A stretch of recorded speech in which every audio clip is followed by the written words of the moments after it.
Baik, Assalamualaikum warahmatullahi wabarakatuh. Selamat pagi menjelang siang, salam sejahtera bagi kita semua. Bapak Ibu yang saya hormati, Kepala Sekolah SDN 1 Sidoarjo yang kali ini akan diwakili oleh Ibu Eli Nuriani, dan kepada Bapak Ibu semua yang telah menyempatkan waktunya untuk pada kali ini saya dan Bu Indra Novita akan melakukan pemaparan aksi nyata diseminasi modul 1.4 budaya positif yang telah kita lalui perjalanannya dalam program pendidikan guru penggerak. Selanjutnya acaranya yaitu pembukaan, yang kedua sambutan, dan yang ketiga pemaparan materi dari saya dan Bu Indra, dan yang terakhir penutup. Untuk membuka acara pada kesempatan pagi yang berbahagia ini, supaya mendapatkan keberkahan dan manfaat bagi kita semua, marilah kita buka acara ini dengan mengucap lafaz basmalah. Bismillahirrahmanirrahim. Dan selanjutnya sambutan kepala sekolah yang kali ini akan diwakili oleh Ibu Eli Nuriani. Pada beliau dipersilakan.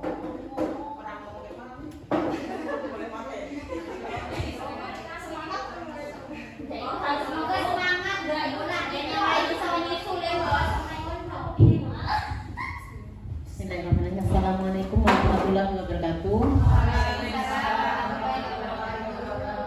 Alhamdulillahirrahmanirrahim. Wassalatu wassalamu ala asrofil anbiya'i wal mursalin wa ala alihi wa sahbihi ajmain, amma ba'du. Yang pertama, mohon izin saya mewakili dari Bapak Kepala Sekolah SD 1 Sidoarjo yang pada kesempatan ini beliau tidak bisa menghadiri pada acara ini karena kan sedang tidak sehat badannya.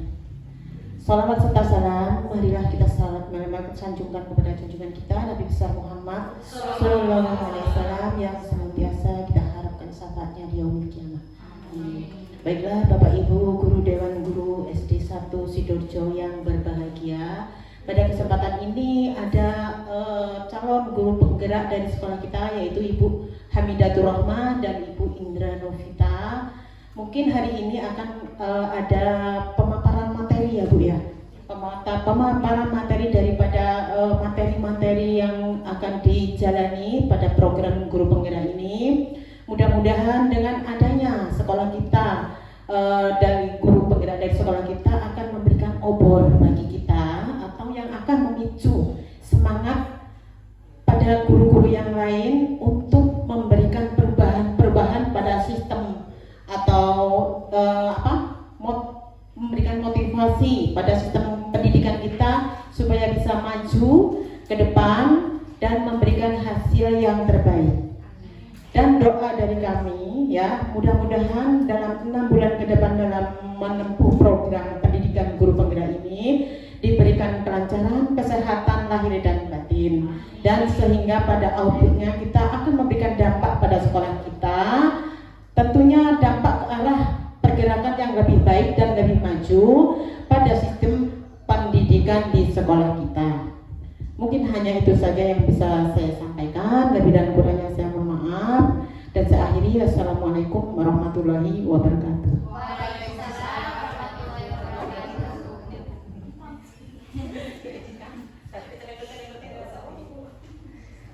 Kepada beliau diucapkan terima kasih. Selanjutnya yaitu pemaparan materi pada modul 1.4 yaitu budaya positif. Sebelumnya Bapak Ibu, kami berdua, saya dan Bu Indra mohon izin, bukan maksud untuk menggurui, tetapi kita ini hanya menyampaikan apa yang kita dapatkan selama 1 bulan ini.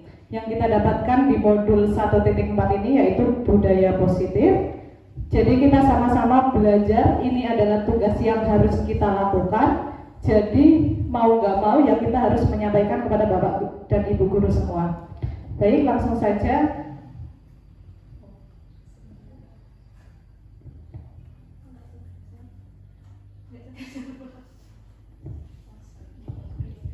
Sebelum kita memulai pemaparan materi, kita ice breaking terlebih dahulu. Bapak Ibu, silakan Bapak Ibu berdiri terlebih dahulu.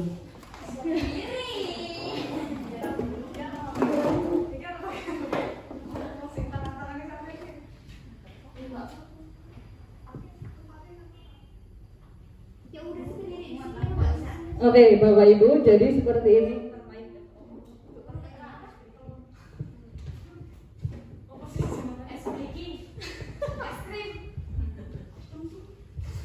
Jadi tangan yang kanan ke atas, tangan yang kiri seperti ini. Telunjuknya sini. Nah, jadi instruksinya ketika saya mengucapkan kata Rani, Bapak Ibu menangkap tangan sebelahnya. Yang sebelahnya boleh menghindar. Oke? Ya. Boleh kesebut.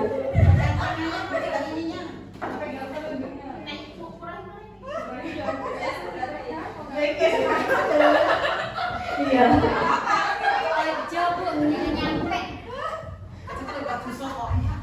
Oke, jadi instruksinya ketika saya ngomong Rani. Oke, di suatu kampung atau pedesaan yang berada 4 bersaudara yang bernama Reni, Rani,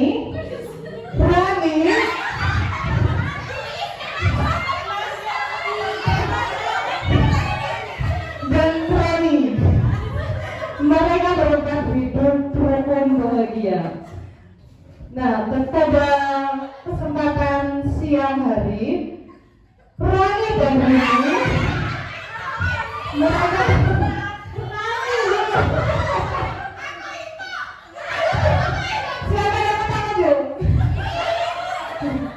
Udah, oke. Beri tepuk tangan buat kita semua. Silakan kembali.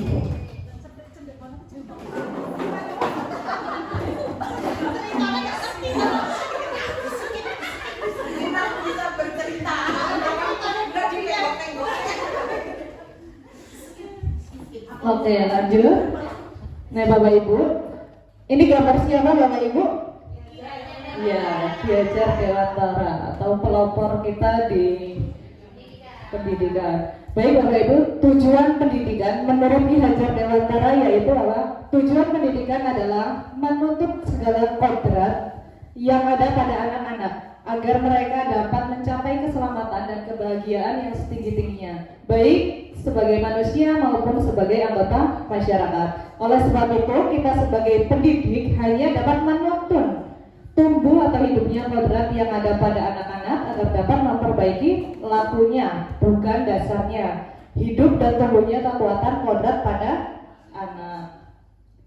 Nah, Bapak Ibu, di sini ada pertanyaan pemantik. Setuju atau tidak setujukah? Yang pertama, hukuman dapat mendisiplinkan anak. Menurut Bapak Ibu, setuju atau tidak setuju? Hukuman itu dapat mendisiplinkan anak. Ya, Bapak Ibu yang setuju siapa? Ya, yang setuju tunjuk tangan. Menurut Bapak Ibu, ini hanya pertanyaan pemantik. Nanti kita jawab bersama-sama di akhir sesi.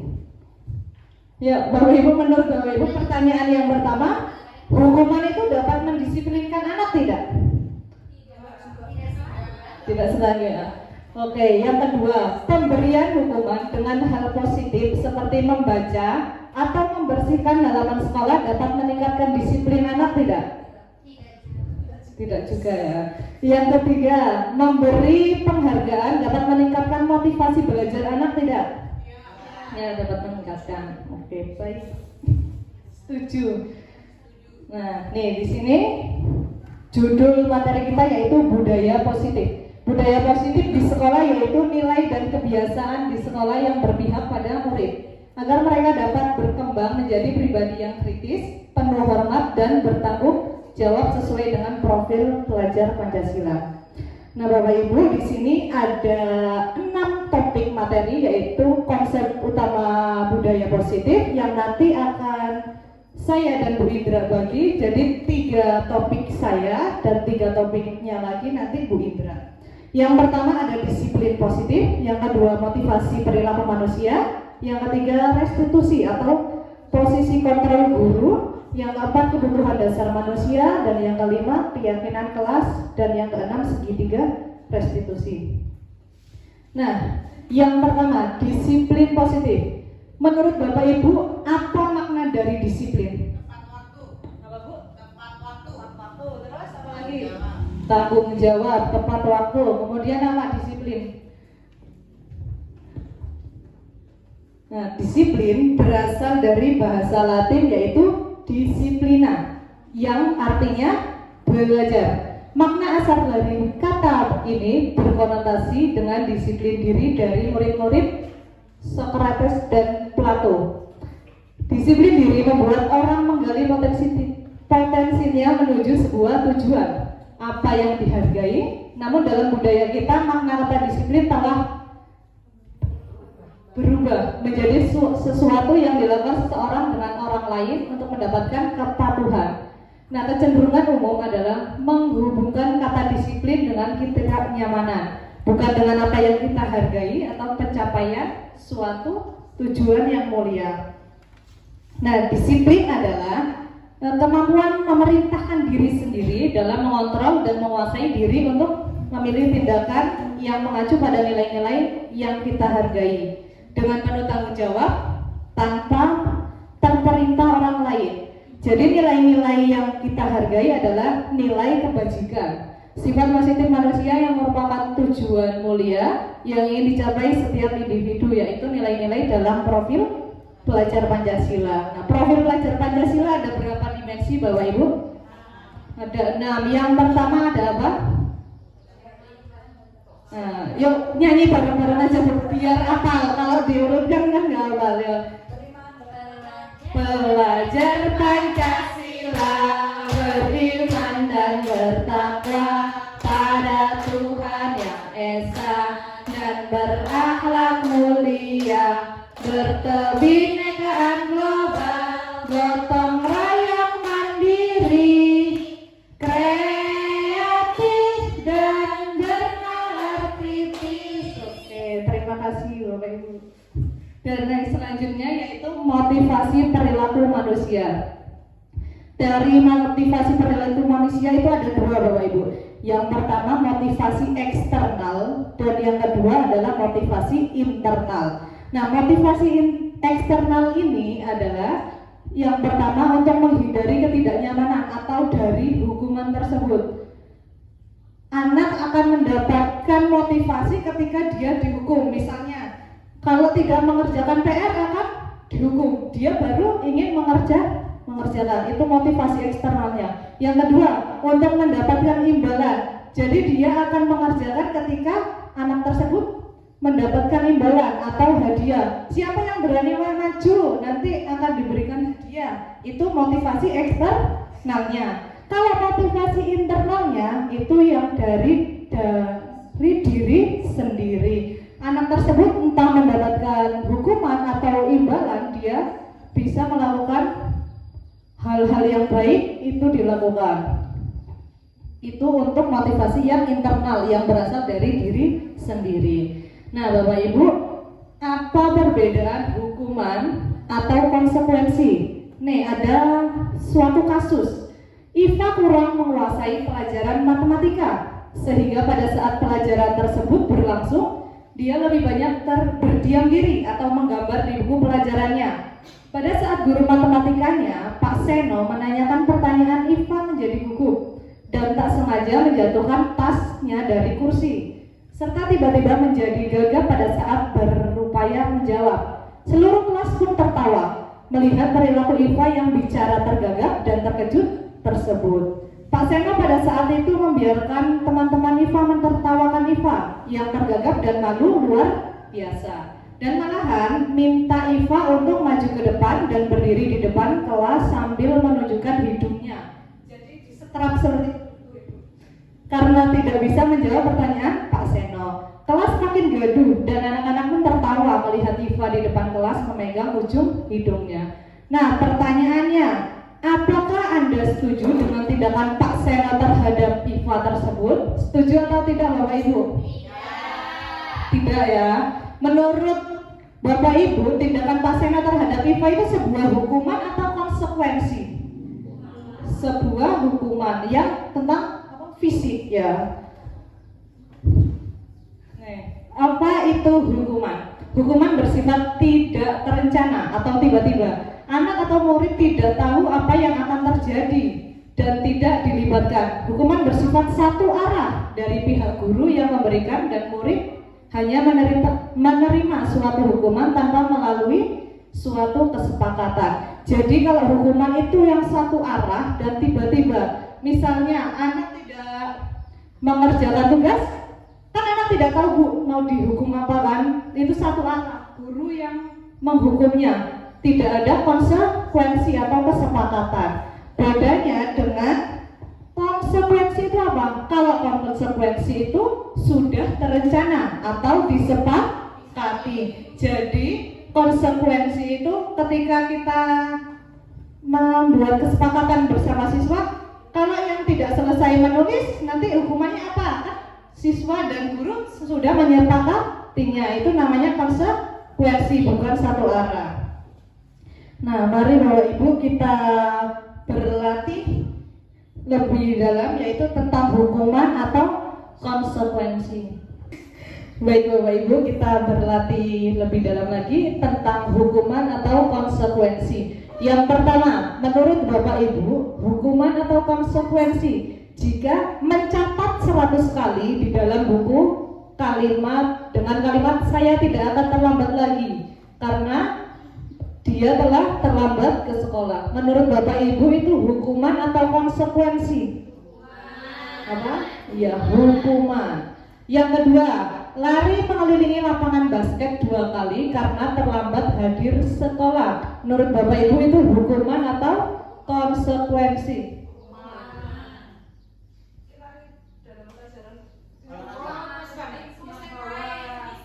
Oh, enak. Iya sih Pak, balik mata.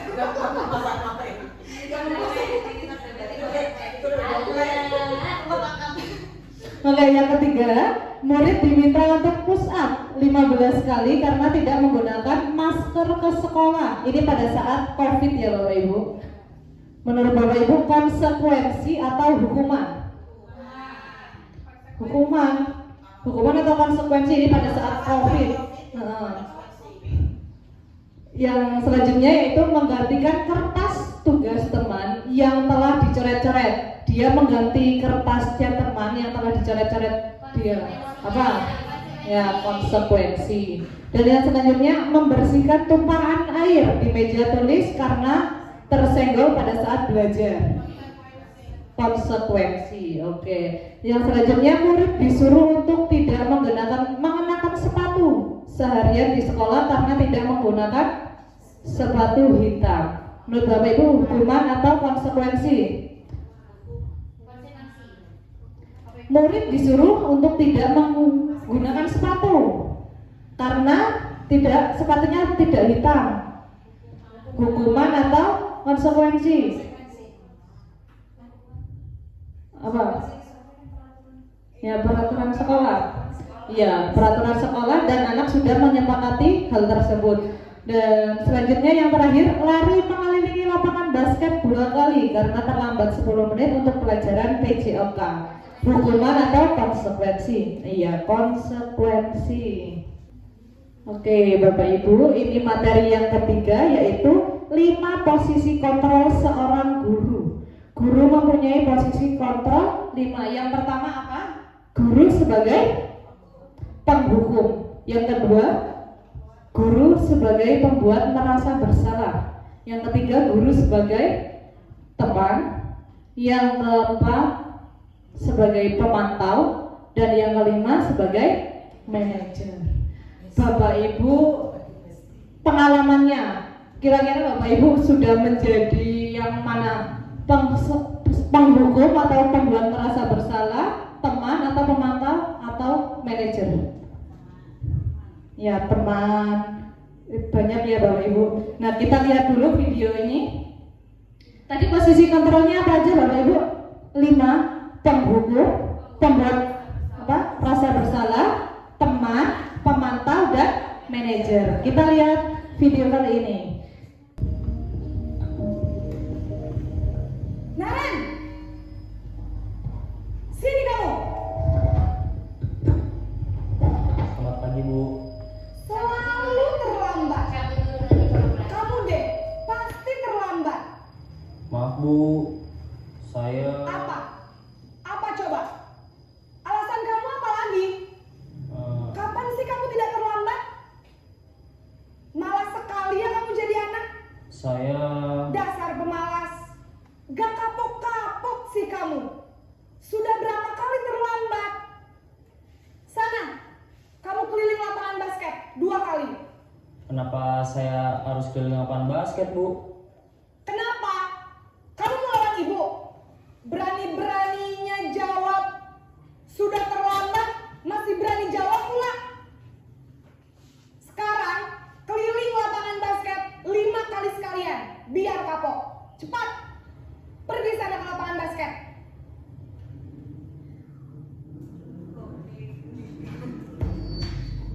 Oke Bapak Ibu, menurut Bapak Ibu melihat dari video tersebut, seorang guru itu berada di posisi kontrol mana? Sebagai penghukum. Hukumannya dengan cara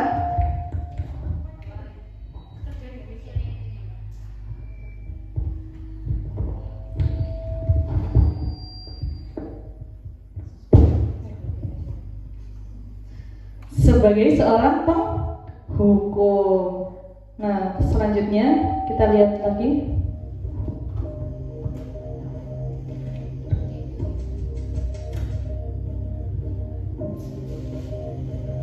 Naren!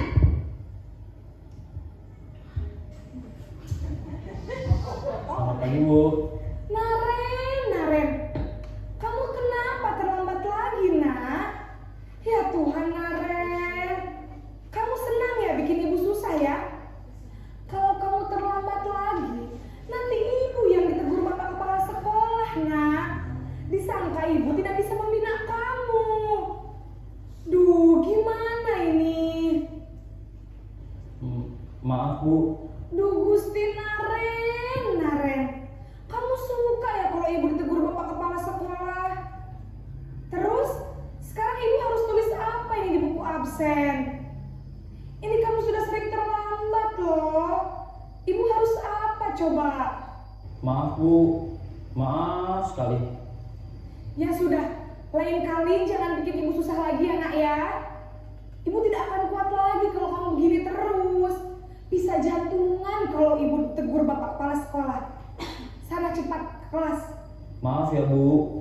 Maaf sekali. Oke, kalau yang ini berada di posisi kontrol guru yang mana Bapak Ibu? Iya, membuat rasa bersalah. Anak jadi merasa tidak enak pada gurunya karena gurunya membuat rasa bersalah. Nah, selanjutnya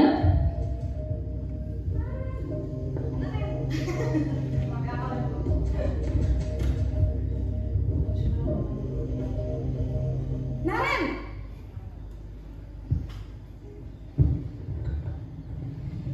Selamat pagi, Bu. Wah, sudah jam berapa ini, nak? Terlambat lagi ya, sayang. Iya, Bu. Habis ibu saya lupa membangunkan saya, Bu. Kamu malah menyalahkan ibu kamu. Kamu bukannya anak yang larinya paling kencang. Kok terlambat sih? Iya, Bu. Saya memang terlambat bangun tadi. Jadi, biarpun saya lari kencang, tetap gak kekejar, Bu. Ya sudah sana. Nanti lain kali larinya lebih kencang lagi ya. Biar gak terlambat lagi. Bikin seneng ibu. Demi ibu. Bisa kan? Bisa, Bu. Ya sudah sana masuk kelas. Ibu beresin urusan absen kamu. Kamu ini ada-ada saja. oke, ini berada di posisi kontrol yang mana Bapak Ibu? Sebagai teman. Nah,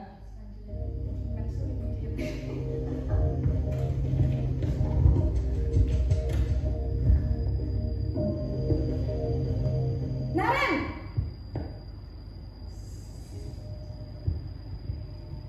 Selamat pagi, Bu.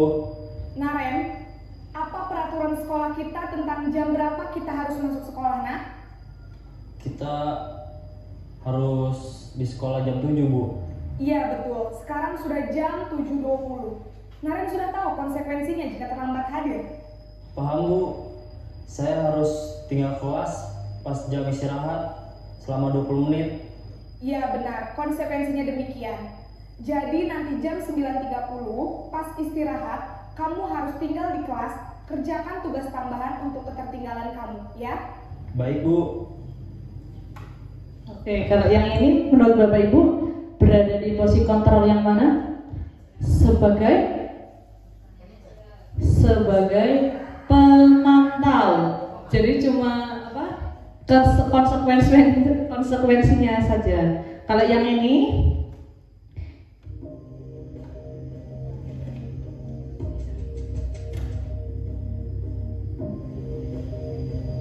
Naren!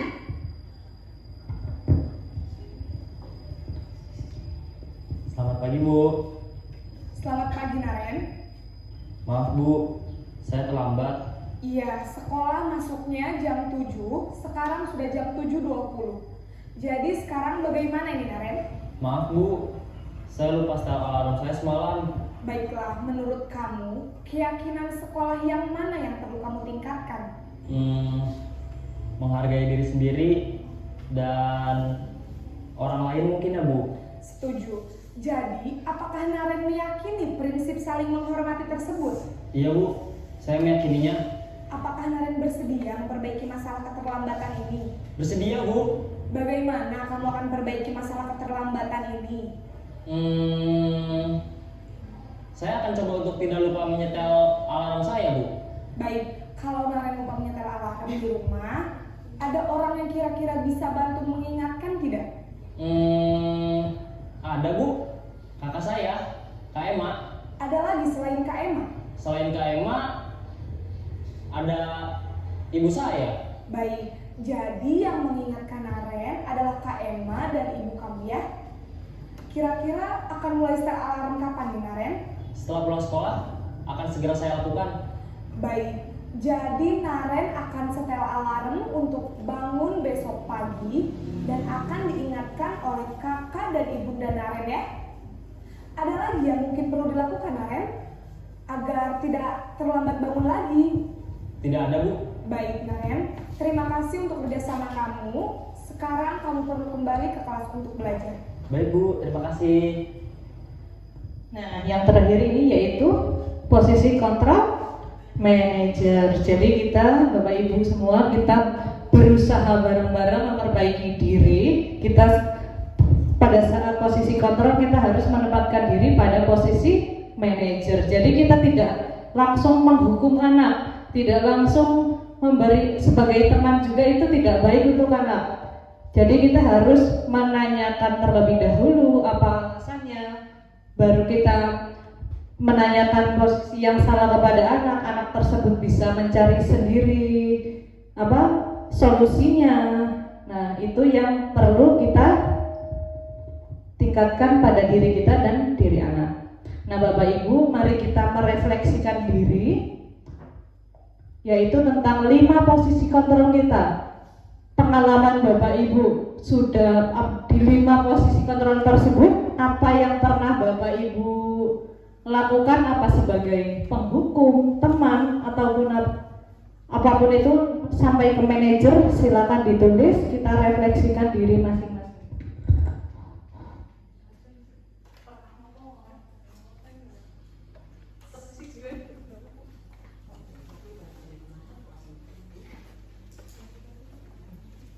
Lima posisi itu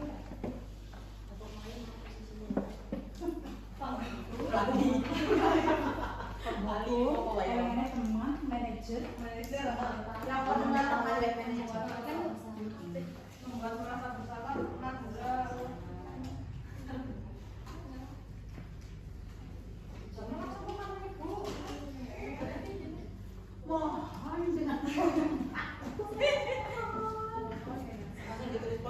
ya, langsung aja Bu, langsung poin-poinnya.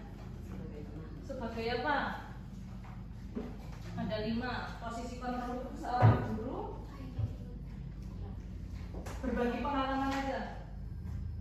Jadi apa? Satu aja kalau Ya terserah yang pernah Ibu apa? Alami. Alami pengalaman Ibu. Ibu pernah Di posisi yang mana aja? Posisi kontrol seorang guru yang mana aja? Sebagai sapi tadi manajer. Ya pas baik banget. Normal ya. Gampang. Perasaan siapa nama buat pasti.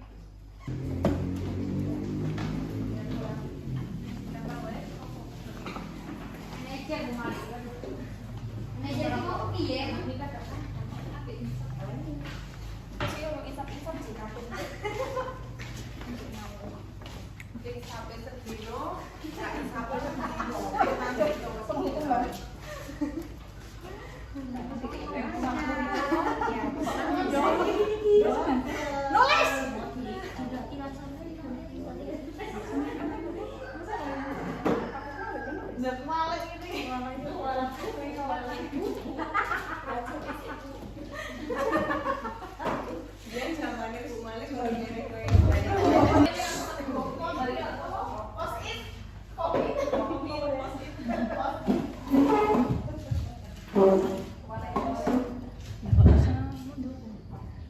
Oke, baik Bapak Ibu, kita sudah merefleksikan diri masing-masing, sudah berbagi pengalaman tentang posisi kontrol seorang guru yang pernah dilakukan kita semua, yaitu di sini ada yang sebagai penghukum, ada yang sebagai teman, sebagai pemantau, manajer, dan pembuat rasa bersalah. Di sini semua kita pernah lakukan. Tapi pada dasarnya kita sebagai seorang guru harus belajar memposisikan diri sebagai seorang manajer. Jadi kita tidak perlu emosi-emosi kepada siswa. Kita harus menanyakan tindakan masalahnya terlebih dahulu. Kita mencarikan anak tersebut bisa mencarikan solusinya sendiri dan bisa melakukan hal-hal yang bijak atau yang baik. Mungkin 3 topik tersebut yang saya sampaikan. 3 topik lainnya lagi yang akan disampaikan oleh Ibu Indra.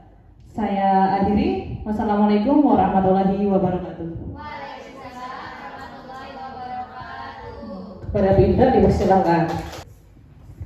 Baik, bismillahirrahmanirrahim. Assalamualaikum warahmatullahi wabarakatuh.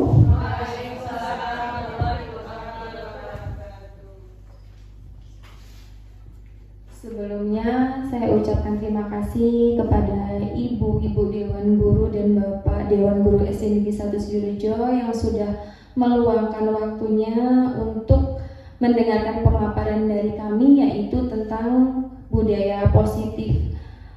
Seperti yang disampaikan Bu Hamidah di awal tadi, mohon maaf sebelumnya, kami bukan bermaksud untuk menggurui Bapak Ibu sekalian. Di sini kami hanya menyampaikan apa yang seharusnya kami sampaikan.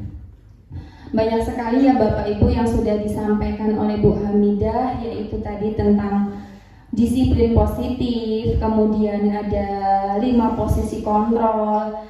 Sekarang tadi seketika Bu Hamidah menjelaskan 5 posisi kontrol, ada tidak Bu dalam diri kita itu kadang kita merasa bersalah kepada siswa kita? Ada ya Bapak Ibu, ternyata sebagai seorang guru kita itu belum dapat menjadi guru yang baik untuk murid kita. Maka dari itu mulai hari ini kita belajar pelan-pelan bagaimana kita dapat memposisikan diri kita sebagai manajer. Oh, ternyata kalau kita memberikan hukuman kepada anak itu dampaknya tidak baik. Oh, juga ternyata kalau untuk membuat merasa bersalah juga itu kurang baik. Teman pun seperti itu. Kemudian yang paling baik tadi adalah posisi manajer. Jadi mulai hari ini yuk kita bareng-bareng sama-sama belajar memposisikan diri kita sebagai manajer, yaitu untuk selanjutnya yaitu kebutuhan dasar manusia. Apa sih realitas atau kebutuhan? Ternyata setiap orang itu memiliki kebutuhan yang berbeda-beda. Kita berusaha memahami pandangan orang lain tentang dunia. Setiap orang memiliki gambaran yang berbeda-beda. Kebutuhan dasar manusia itu ada 5 Bu. Yang pertama, bertahan hidup, kemudian kasih sayang dan rasa diterima. Selanjutnya kebebasan, kesenangan, dan penguasaan. Di sini Bu, saya mau sedikit bertanya, kalau misalkan nih seorang anak tidak mendapatkan 5 kebutuhan dasar tersebut bagaimana kira-kira? Kira-kira nih kalau anak tidak mendapatkan rasa kasih sayang, dia akan seperti apa? Mencari kasih sayang. Kok jangankan anak ya Bu ya, kita pun jika tidak diberikan rasa kasih sayang, kayaknya kok bahasa kerennya kita nelongso seperti itu ya Bu ya, apalagi anak. Karena sejatinya anak itu butuh sekali perhatian kita. Apalagi di dalam sekolah, kita itu orang tua mereka. Jadi bagaimana cara kita agar bisa memberikan 5 kebutuhan dasar terhadap peserta didik. Baik, selanjutnya dari sini ada kasus. Ibu Ria, guru kelas 6 di SD Permai, sedang bingung menghadapi ulah salah satu murid di kelas bernama Agus. Beberapa anak telah datang dan mengeluhkan Agus yang seringkali meminta bekal makan siang mereka dengan paksa. Jika Anda menghadapi situasi seperti Bu Ria, apa yang akan Anda lakukan? Menurut Anda, kira-kira apa alasan Agus melakukan hal itu? Kalau misalkan di kelas ada hal seperti ini, apa yang akan Ibu lakukan? Kira-kira apa Bu? Oh, memanggil Agus dulu, kata Bu Eli. Kemudian Ibu yang di tengah, kira-kira apa nih yang mau dilakukan jika Agus seperti ini gitu? Dia sering mengambil makanan temannya. Kira-kira apa yang dia mau dilakukan Bu? Oh, menanyakan alasan. Bu Malik, Bu Dian, gimana kira-kira? Yang memanggil Agusnya dulu yang bersangkutan. Oh, memanggil yang bersangkutan, iya. Tidak langsung dimarahin di situ ya Bu ya, karena itu tadi kita sudah belajar 5 posisi kontrol. Nanti kalau tahu-tahu kita memarahi Agus di depan kelas, berarti posisi kita sebagai apa? Sebagai penghukum. Takutnya nanti ada rasa di dalam diri Agus itu, rasa kesal terhadap kita gitu. Nanti kalau dibiarkan seperti itu, yang ada nanti Agus malah merasa jengkel dengan kita. Jadi hal yang kita lakukan yaitu nih, dalam konteks penerapan disiplin positif, Ibu Ria sebaiknya mencari tahu alasan Agus melakukan tindakan tersebut agar mengetahui kebutuhan mana yang sedang berusaha dipenuhi oleh Agus. Mohon maaf, bahasa Inggris saya kurang bagus. Ini bacanya survival atau apa saya nggak tahu ya, tapi ini artinya bertahan hidup. Jadi di sini yang pertama, apakah Agus itu lapar dan orang tuanya tidak memberikan makan siang, maka Agus meminta bekal temannya dengan tidak meminta izin terlebih dahulu. Kemudian atau di sini Agus itu membutuhkan rasa kasih sayang dan rasa diterima. Teman Agus menjadi akan memperhatikan Agus. Kemudian power atau penguasa, yaitu dia merasa hebat karena temannya jadi takut dan menuruti keinginannya. Kemudian freedom atau kebebasan. Agus merasa bosan dengan bekal yang dibawakan orang tuanya karena selalu bekalnya sama, pakai itu aja, dia merasa bosan. Jadi ketika temannya kok kira-kira bekalnya merasa enak, ya dia ambil aja gitu tanpa dia izin terlebih dahulu. Kemudian yang kelima, fun atau kesenangan, dia hanya iseng saja. Agus hanya iseng dan dia menikmati ekspresi wajah temannya dengan kesal. Oke. Sepertinya udah mulai lemes ya Bapak Ibu ya. Udah mulai lemes belum Bu? Sudah mulai capek ya. Oke, minta waktunya sebentar saja ya. Semangat pagi. Pagi. Oke, sekali lagi semangat pagi. Pagi. Oke, boleh berdiri sebentar.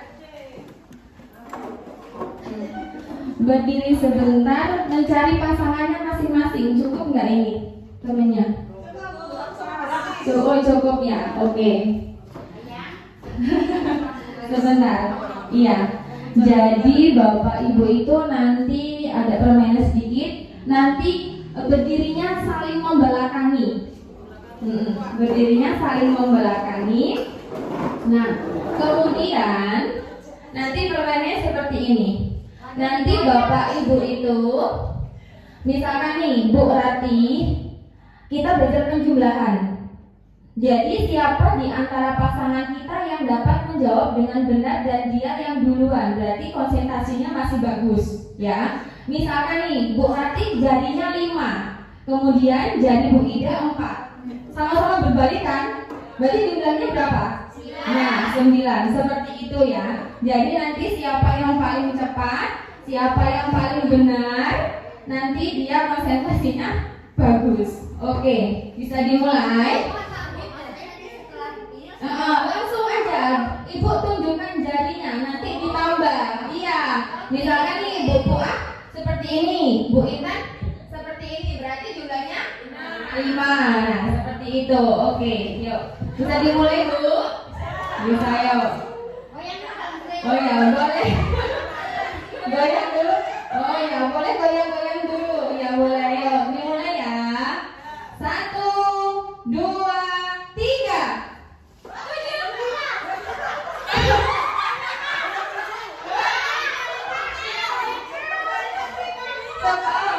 Siapa yang menjawab duluan? Oh ya. Oh, sepertinya Bu Iis dan Bu Ranti masih bingung. Sekarang bingung nggak? Bingung. Nah, Bu Ranti, nanti Bu Ranti ketika menghadap Bu Iis, terserah mau jadi berapa yang di sini. Kayak sulit gitu misalkan. Gitu. Mau berapapun, mau 10, mau 8 boleh. Nah, Bu Iis misalkan nih, misalkan Bu Ranti berbalik arah, Bu Ranti jarinya seperti ini. Bu Iis jarinya 2, berarti jumlahnya berapa? 7. Seperti itu. Paham? Paham tidak? Paham tidak? Masih bingung Bu Ranti? Masih bingung? Oh, contoh nih, contoh Bu Malik yuk, ayo Malik yuk. 1, 2, 3. Seperti itu. Oke, bisa? Oke, yuk. 1, 2, 3.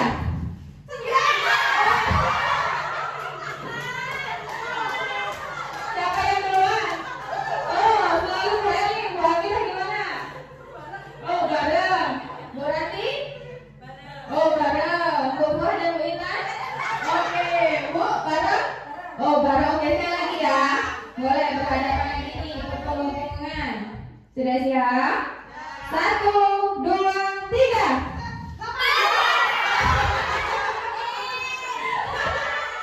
Oke, terima kasih. Baik. Itu bisa kita terapkan di kelas juga ya, Bu ya.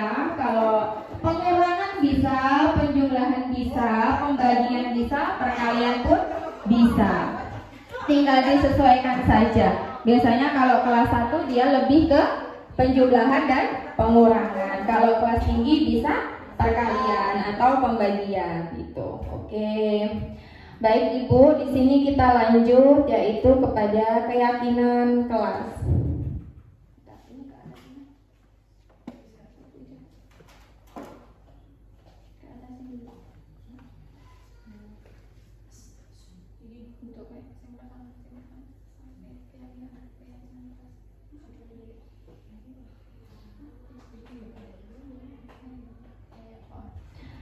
Baik Ibu, kita lanjut ke materi yang kelima, keyakinan sekolah atau kelas. Di sini yang mau saya tanyakan, kenapa sih Bu harus keyakinan kelas dan bukan peraturan kelas atau peraturan sekolah? Ada yang bisa membantu menjawab? Hening sekali. Kenapa tegang sekali loh Bapak Ibu? Kenapa Bu? Kenapa kok harus keyakinan sekolah? Kenapa bukan peraturan sekolah? Kira-kira kenapa? Kalau keyakinan itu udah kesepakatan kita melakukan dengan ikhlas. Kalau peraturan sekolah itu seolah sekolah yang punya kepentingan.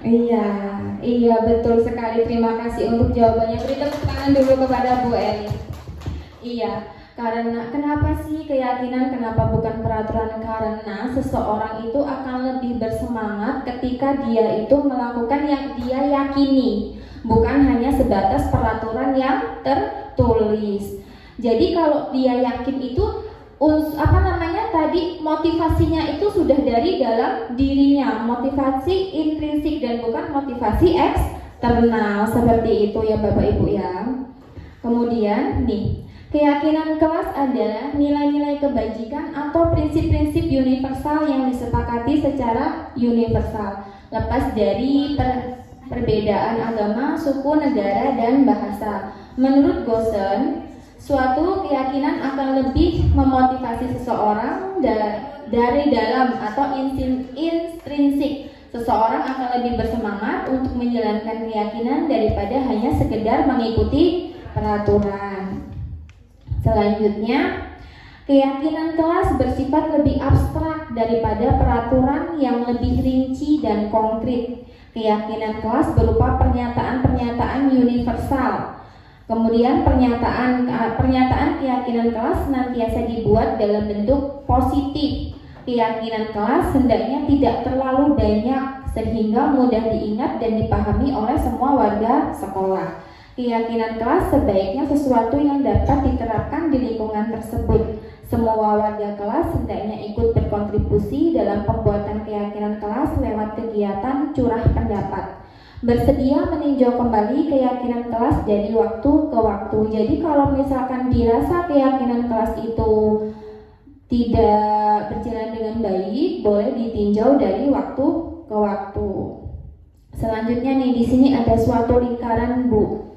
Lingkaran itu ada lingkaran berwarna kuning, dia kecil, kemudian keyakinan kelas, selanjutnya lingkungan positif dan budaya positif. Ini menandakan apa? Bahwa untuk mencapai sesuatu yang besar, kita itu harus melewati yang kecil terlebih dahulu. Sulit Bapak Ibu kalau misalkan ujuk-ujuk kita mau yang besar tanpa melewati sesuatu yang kecil. Dari peraturan kelas menjadi keyakinan kelas, kemudian lingkungan belajar yang positif, kemudian akan tumbuh budaya positif. Nah, ini Bu, contoh keyakinan kelas dan peraturan kelas.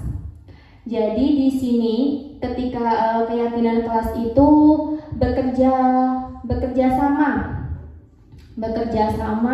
kemudian berdialog, saling peduli. Kalau peraturan kelas itu jagalah kebersihan, kemudian jangan menginjak apa sesuatu, itu namanya peraturan. Tadi sudah dijelaskan bahwa keyakinan itu mengandung kata-kata yang positif. Jadi ketika ada kata-kata jangan membuang sampah sembarangan, itu namanya bukan keyakinan kelas, yaitu namanya peraturan kelas atau peraturan sekolah. Selanjutnya nih, peraturan. Kalau peraturan selalu kembalikan buku ke tempatnya. Jika kita ubah ke dalam kalimat keyakinan kelas, itu dia lebih ke tanggung jawab. Kemudian dilarang mengganggu orang lain. Berarti apa? Keyakinan kelasnya menghormati orang lain. Hadir di sekolah 15 menit sebelum pembelajaran dimulai. Berarti menghormati orang lain dan berkomitmen. Dia mempunyai komitmen bahwa saya tidak boleh datang terlambat. Dilarang melakukan kekerasan, berarti keselamatan, menghargai orang lain. Dilarang menggunakan narkoba, itu merupakan peraturan. Kalau keyakinan kelas adalah kesehatan. Selanjutnya seperti itu. Nah, kemudian ini yang terakhir yaitu segitiga restitusi. Segitiga restitusi adalah sebuah proses dialog yang dilakukan oleh guru ataupun orang tua untuk menciptakan siswa yang mandiri dan lebih bertanggung jawab. Nah, di sini Bu, ini yang namanya segitiga restitusi. Jadi dalam segitiga restitusi itu yang pertama kita menstabilkan identitas. Kemudian kita validasi tindakan yang salah. Selanjutnya menanyakan keyakinan. Jadi ketika murid kita melakukan suatu kesalahan, kita jangan ujuk-ujuk atau tiba-tiba menyalahkan dia. Tanya dulu apa alasannya. Kita gali dulu, kemudian kamu melakukan seperti itu apa sudah sesuai dengan keyakinan kelas atau keyakinan sekolah gitu. Jadi bukan kita yang mencarikan solusi untuk anak, tetapi anak sendiri yang mencarikan solusi atas permasalahannya sendiri. Kita hanya wajib untuk menuntunnya saja, seperti itu. Nah, di sini tahapan segitiga restitusi. Yang pertama, menstabilkan identitas untuk membuat anak yang merasa gagal karena berbuat salah menjadi positif terhadap dirinya. Nah, kita dapat berkata Berbuat salah itu hal yang manusiawi loh nak, seperti itu. Kemudian tidak ada manusia yang tidak sempurna. Bapak ibu juga buat salah. Kita pasti bisa menyelesaikan permasalahan ini. Kemudian bapak ibu tidak tertarik untuk mencari tahu siapa yang benar, siapa yang salah. Bapak ibu lebih tertarik untuk menyelesaikan masalah. Kemudian kamu kalau kamu menyalahkan dirimu sendiri secara terus-menerus, apakah kamu bersikap baik pada dirimu sendiri gitu. Jadi tidak tiba-tiba kamu itu salah, apa yang kamu lakukan itu tidak benar, tidak seperti itu ya Bapak Ibu ya, karena hal itu atau kata-kata itu akan lebih terdengar menyakitkan. Kalau kita berkata berbuat salah itu manusiawi, tidak ada manusia yang tidak sempurna. Nah, anak itu akan lebih gampang menerima apa yang kita katakan, dan dia akan lebih santai seperti itu. Kemudian nih, untuk validasi tindakan, membantu murid mengenali basic need atau kebutuhan dasar yang ingin dipenuhi ketika melakukan kesalahan itu. Pada dasarnya setiap tindakan manusia tujuannya adalah memenuhi kebutuhan dasar. Tadi kebutuhan dasar apa saja Bapak Ibu? Ada apa tadi kebutuhan dasar? Ada 5 apa saja tadi? Masih ingatkah? Ada di situ Bapak Ibu. Penguasaan, kebebasan, kasih sayang dan rasa diterima, kemudian kesenangan, iya, atau bertahan hidup. Kita dapat mengatakan kepada murid seperti ini. Kamu bisa saja melakukan hal yang lebih buruk, tapi kamu tidak melakukannya kan? Seperti itu. Misalkan nih, si A menonjok si B, tidak menonjok, misalkan menggebrak meja seperti itu. Nah, dalam validasi tindakan kamu bisa saja melakukan hal yang lebih buruk, misalkan menonjok gitu, tapi anak tersebut tidak sampai menonjok, dia hanya menggebrak meja. Kamu pasti punya alasan mengapa melakukannya, seperti itu. Apa yang penting bagi kamu? Kamu boleh tetap berusaha menjaga sikap itu, tapi tambahkan sikap yang lain, yang baru. Kemudian, maukah kamu belajar cara lain untuk mendapatkan yang kamu butuhkan tanpa harus memukul? Apakah kamu bisa melakukan dengan lebih baik besok lagi? Nah, seperti itu. Itu untuk validasi tindakan. Kemudian untuk menanyakan keyakinan, anak melihat kesalahannya dihubungkan dengan norma sosial dan nilai-nilai yang mendasari manusia berinteraksi dengan orang lain. Misalkan nih, guru berkata, apa nilai yang kita percaya di kelas atau di sekolah kita? Seperti itu. Nilai-nilai universal apa yang telah kita sepakati? Kelas yang ideal itu seperti apa sih? Gitu. Kamu ingin jadi anak seperti apa? Kemudian apa yang kamu rasakan ketika kamu melakukan itu? Kamu menjadi orang yang seperti apa? Seperti itu. Saya rasa kita melakukan ini lebih baik daripada kita sebagai seorang penghukum ya. Ternyata untuk menyelesaikan permasalahan itu ada tahapan-tahapan yang disebut dengan segitiga restitusi. Jadi tidak tiba-tiba menjas anak tersebut, tapi dengan tahapan. Tadi yang pertama apa Bapak Ibu? Menstabilkan identitas. Kemudian yang kedua validasi tindakan. Yang selanjutnya yaitu menanyakan keyakinan. Nah, di sini ada dokumentasi segitiga restitusi. Ini bisa diputar nggak? Dari saya, mohon waktunya sebentar ya Bapak Ibu ya. Langsung lihat aja tangannya.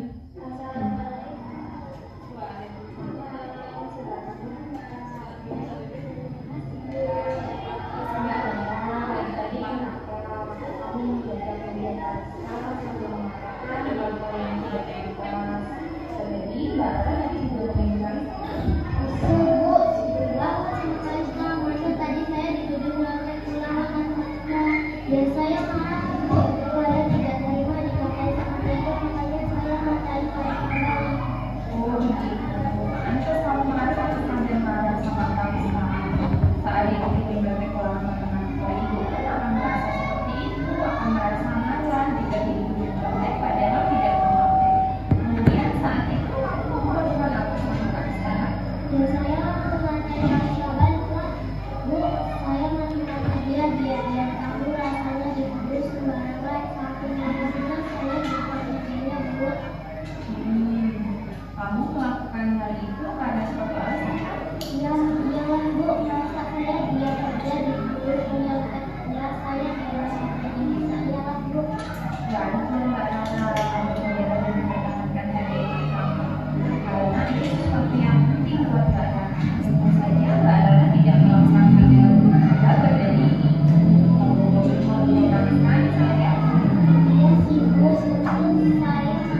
segitiga restitusi tergantung pada ringan beratnya suatu permasalahan.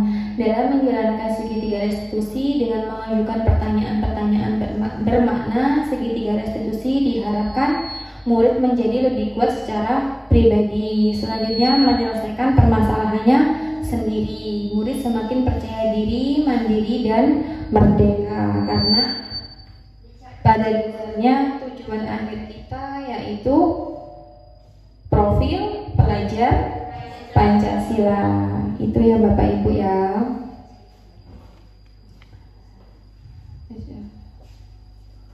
Kalau sudah ada terima kasih berarti sudah selesai ya Bapak. Tapi sebelumnya biar kelihatan seru di video nanti aku mau itu dulu tepuk P5 ya. Tadi kan sudah nyanyi P5, sekarang tepuk P5 dulu ya.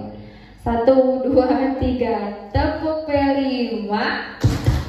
Project penguatan profil pelajar Pancasila. Iya, terima kasih. Terima kasih sekali lagi Ibu sudah menyempatkan waktunya untuk kami. Hanya itu yang dapat kami sampaikan. Mau sama Bu Ami dan tutup aja nanti.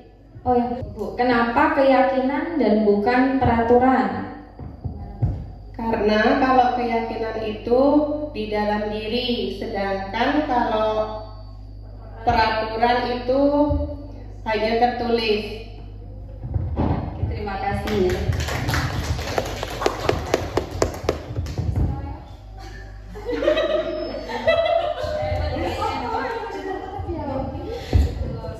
Baik Bapak Ibu, terima kasih sebelumnya. Sekali lagi saya ucapkan sangat terima kasih untuk waktunya karena sudah meluangkan waktu untuk kami.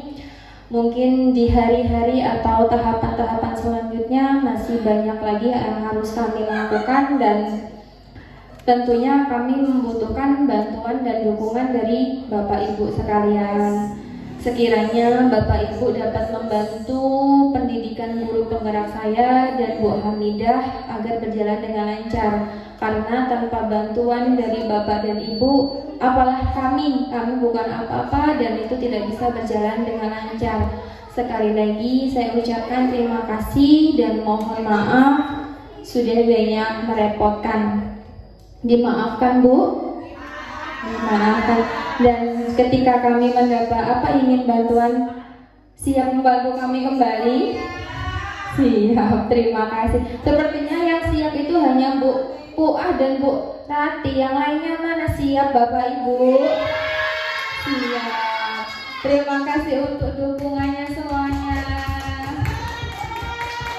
Lagi terima kasih. Kami akhiri. Wabillahi taufiq wal hidayah. Wassalamualaikum warahmatullahi wabarakatuh.